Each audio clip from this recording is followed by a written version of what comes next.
Hello, അപ്പോൾ ഇന്നത്തെ video വന്നിട്ട് രുക്കുവാവ കഴിക്കുന്ന ഫുഡ്, ഒരു നേരം കഴിക്കുന്ന ഫുഡാണ് കേട്ടോ ഇത്. എനിക്ക് ഏറ്റവും കൂടുതൽ മെസ്സേജസ് വരാറുള്ളത് രുക്കുവാവിൻ്റെ ഫുഡും കാര്യങ്ങളൊക്കെ അറിയാൻ വേണ്ടിയിട്ടാണ്. അപ്പം ഇത് വീട്ടിലുണ്ടാക്കിയ നാടൻ നെയ്യാണ്. ഒരു ബോട്ടിലുള്ളത് നമ്മൾ അമൃതം പൊടിയുണ്ട്, നമ്മൾ പാക്കറ്റ് വാങ്ങിയത് നല്ലോണം വറുത്ത് വെച്ചതാണ്.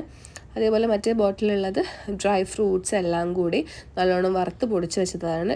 ഡ്രൈ ഡേറ്റ്സും കൂടി ഇൻക്ലൂഡ് ചെയ്തതുകൊണ്ട് എക്സ്ട്രാ ഷുഗറും കാര്യങ്ങളൊന്നും ആഡ് ചെയ്യേണ്ട. നമ്മൾ നാടൻ പശുവും പാലിൽ ഇത്തിരി നെയ്യും കൂടി ഒഴിച്ചിട്ട് നല്ലോണം കുറുക്കി ഭാവിക്ക് ചെറിയ ചൂടോടെ തന്നെ കൊടുക്കാറുണ്ട് കേട്ടോ. തണുത്ത് കഴിഞ്ഞാൽ ആൾ കഴിക്കൂല.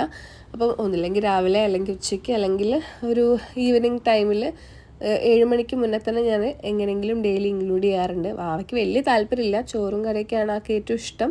എന്നാലും ഇത് വെയിറ്റ് ഗെയിന് നല്ലതായതുകൊണ്ട് അമ്മമാർക്കും അതേപോലെ വെയിറ്റ് ഗെയിൻ ഇഷ്ടപ്പെടുന്ന ആഗ്രഹിക്കുന്നവർക്കൊക്കെ നല്ലൊരു ഫുഡാണ്. അപ്പോൾ അത്രയാണ്. അപ്പോൾ ഇതേപോലത്തെ വീഡിയോ ഇഷ്ടമാണെങ്കിൽ കമൻറ്റ് ചെയ്യുക.